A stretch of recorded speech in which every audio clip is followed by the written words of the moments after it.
Good Sunday mga katropa.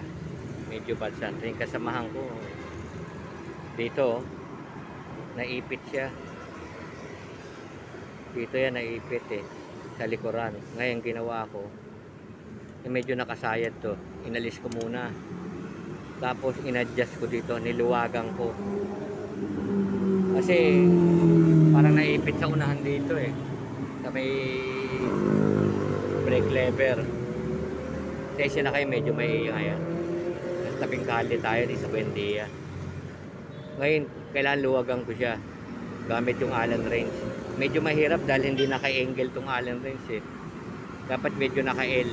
Diretso to, wala tayong magawa. Ginawa na natin ng paraan mga tropa. Ngayon, nagpitang ko na. Ngayon, sinubukan ko, try ko, inandar. Maluwag na siya.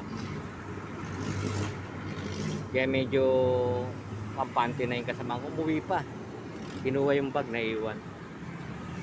Kasi kanina halos di umikot, naipit yata. Paglalabas namin ng bike, yung brake lever niya. Ngayon, ayaw umandar ng buong gulong.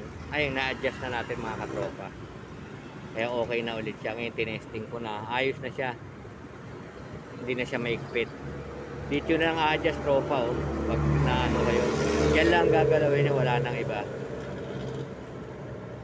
Para ma-restore ulit yung ano niya. Hindi na siya umipit ulit. Ito yung disc brake kasi umiipit siya sa loob pag masyadong batak.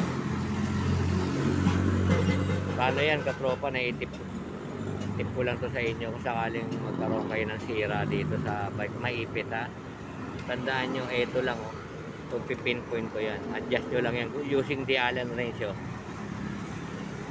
hanggang dito na lang po. Salamat, God bless, like, share, subscribe katropa. Shoutout sa lahat ng viewers at subscriber. Maraming salamat sa pag-subscribe saka sa pag-views ng katropa. Until next vlog ulit, happy Sunday. Ingat po sa ating ride at pagmamaneho.